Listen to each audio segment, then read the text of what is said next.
Arts is last to go out, as you can see, most upset about being left last. Angry chestnut pony. So this morning I got woken up by my fire alarm at 5 o'clock.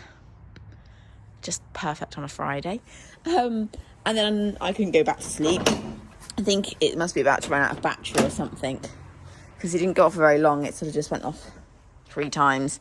And then was quiet for half an hour and then went off 3 times again. So I think I need to change the battery. Anyway, I couldn't go back to sleep then, and I was sort of thinking away, and imagine, like, for everybody, you know, everyday life is costing a lot more money. Probably should have put his fly mask on before I started talking to the camera. Right, see if we can do this one-handed. Oh, it's such a big wuss, I'm doubting it. Right, hang on. Here's Art, towing me to the field as always. We don't bother with head collars, me and Arts. Arts is very much a free-range type of boy. Anyway, so while I was wide awake this morning, I was just thinking about how much everything is costing me, because it is costing a lot at the moment, and I'm definitely feeling the pinch. And shoeing 3 horses is pretty expensive. You know, every 6 weeks someone else is getting shod. And I suddenly thought, why have I not tried Angus that way?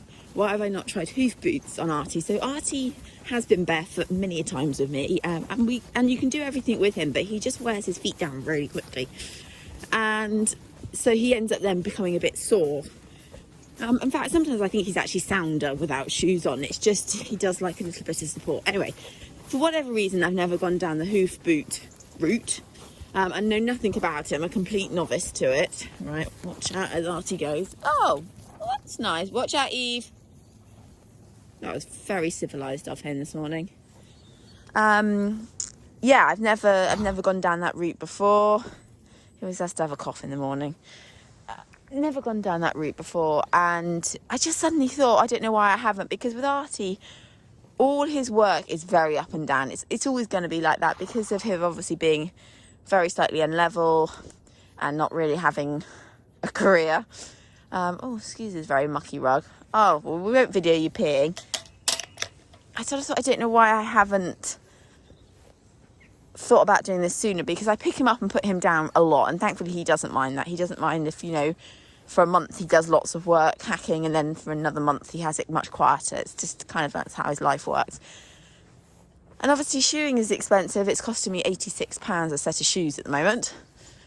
And I just suddenly thought, well, hoof boots look like they're around the £90, £100, £110 mark, depending on what you go for. No idea what you go for. But I just thought, do you know what? Excuse me? I just thought, why have I not decided to try this route sooner? Because I can still school him on the arena barefoot, but I can just protect his. I'm going to just try fronts first, but it just means he won't wear his feet down so much on the road. So that's what I'm going to do. That was my great plan for this morning. I don't even know how long hoof boots last for. I don't know if they last for months or years or quite what, but I think it's worth a try. So I think I've got the farrier coming out in like a week and a half's time. So when he comes out, I'm going to get Art's shoes off and then get him to help me measure his feet. And I think I've seen some, having a quick Facebook look, lots of people have talked about Hoof Boutique. I could have remembered that wrong. Memory like a sieve me. Anyway, I'm going to look into them because I'm going to need a bit of help knowing what to pick and all that. But I think we might try it. See if it saves me a few pennies. Let's be honest, if your horse can be barefoot and they're comfortable, then I think it's probably a good thing. And it will stop me feeling so guilty that when I'm really busy and Art's got shoes on and yet I'm not using them. Sounds really daft, but like when I've had him shod for the next 6 weeks, I kind of feel really disappointed in myself if I haven't managed to like get him out hacking lots, even though in reality it really doesn't matter with Arty. I think it'll stop me feeling really bad that, you know, I've just paid £86 for a set of shoes and they've been used about 5 times out hacking. So that is the plan for that. So I'll get looking into that. I'm not sure what Arts will think about hoof boots, but I'm sure he'll get on with it and deal with it. So any thoughts, comments, reviews, suggestions, send them my way, because like I say, total novice, got no clue whatsoever when it comes to hoof boots. I'm going to get on and start mucking out. How the yard ends up looking so messy in the morning. You leave it looking half tidy at night, and by the morning it looks like a bomb's gone off, and you're like, how? We've also moved on to hay. Been a long time since we've been on hay. Very long time, but we've moved back onto hay. Really good hay, actually. The horses seem to be really enjoying it. £5 a bale, though. Everyone seems to get very varying prices on their hay. It does seem really good stuff. It's not dusty. I am soaking it, but it's not particularly dusty. They seem to be enjoying it. So I think I'm just going to have to stick. It's really local as well, so it's quite handy that I can kind of message when I've only got like 3 bales left, and farmer pops up and drops it off. So I think for the summer now, I'm going to continue with the hay, even though because the ground is so parched out there and scorched. They're eating so much at the moment when they come in. So they come in acting like they're absolutely starved, even though Arty definitely doesn't look like he's starved. They're eating so much more. So like they want a slab of hay when they come in, and then they're eating a lot overnight. They're finishing up everything. So for the first time in my life, I'm actually getting no wastage, which is brilliant. But they can nearly eat a bale in like an afternoon and evening. And that's like £5 a day. It's quite expensive. Haylage for me, this is the haylage bale that I need to chuck. Haylage for me actually works out a lot cheaper. And I would definitely go back to it in the winter, because I don't want to be soaking hay in the winter when it's freezing cold. I have enough issues with my hands in the winter. But I think while we're going to summer, possibly into autumn, I'm going to stick with the hay.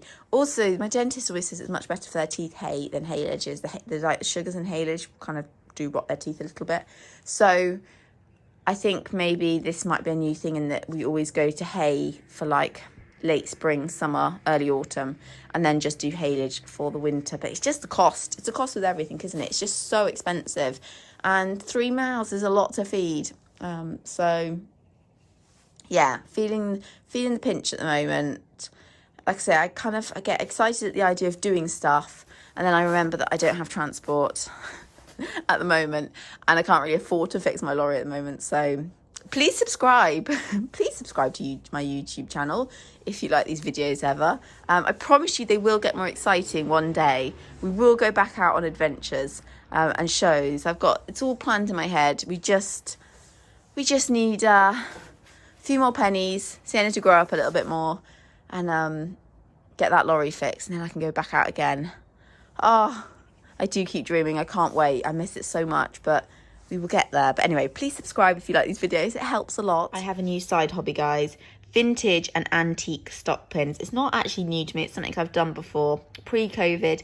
I absolutely love hunting out these little beauties and selling them on to make the most wonderful stock pins. So some of these brooches I find are actually originally stock pins, and the sellers don't realise that.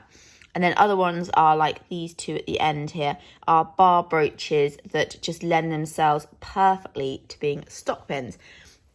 And I just love them so much. I think they have so much character. The detail in them is exceptional compared to nowadays kind of generic stock pins that kind of have very little character to them. These are just second to none. It's very true what they say. They don't make them like they used to, and they certainly don't. These are beautiful. They make the most amazing gifts. They really do. They're very special. They keep their value. They're the perfect thing to kind of pass down the family. You just can't go wrong with one. I don't think you'll ever meet an equestrian who doesn't fall in love with an antique or vintage stock pin. And it's something that I kind of fell into when my gran gave me a 14 karat gold one that she had found as a child. And it was so beautiful. And I didn't kind of realise that stock pins could be so stunning. If I won the lottery, I'd have the biggest stock pin collection ever. So I thought I might start up a little Etsy shop and sell a few when I find them. They take a bit of finding, I won't lie, because you're looking at things that are 50 plus years old, and, trying to find ones that are in decent nick and that can continue their job as a stock pin isn't always easy. So it does take a little bit of time. But I'm going to leave in the description box below my Etsy shop details if you're ever on the lookout for a beautiful gift for somebody or fancy treating yourself.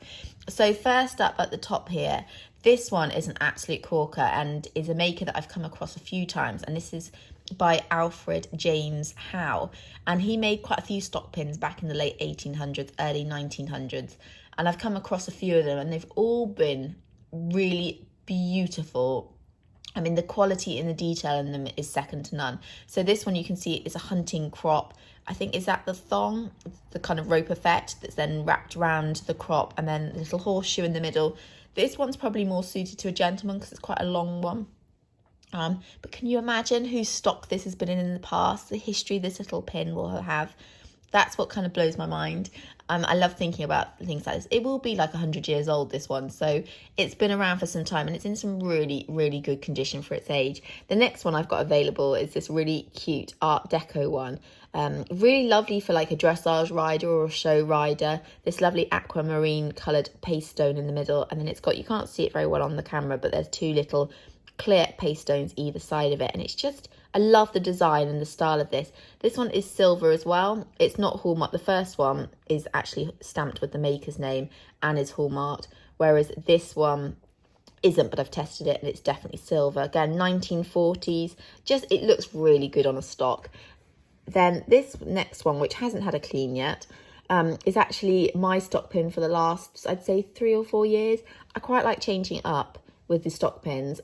Like I say, if I won the lottery, I just keep loads and keep changing them up.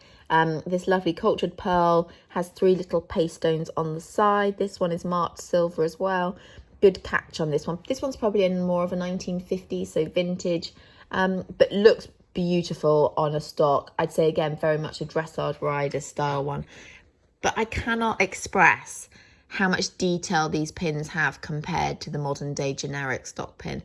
Like, there's something so beautiful about them. It's very addictive buying stock pins. You'll never get it, you'll never feel disappointed if you receive one, that's for sure. And with the stock pins that I sell on Etsy, they come with a little black satin pouch, so you've got somewhere to keep it safe. And I don't know why the light's gone funny on my camera. And also I'm adding a silver polished tissue from Town Talk. Best tissue, like polished tissues you'll find for cleaning silver. They're exceptional to help keep your stock pin shining. So if you're ever on the lookout for a perfect gift for an equestrian, then have a look at my shop. I'm going to keep trying to find more stock pins to put on there, but like I said, it does take a little bit of time. But really, they are little pieces of history, all beautiful. And like I say, they really will hold their value, and in some cases go up. Certainly the one at the back there, I think, will only continue to rise in price. So, little investment as well.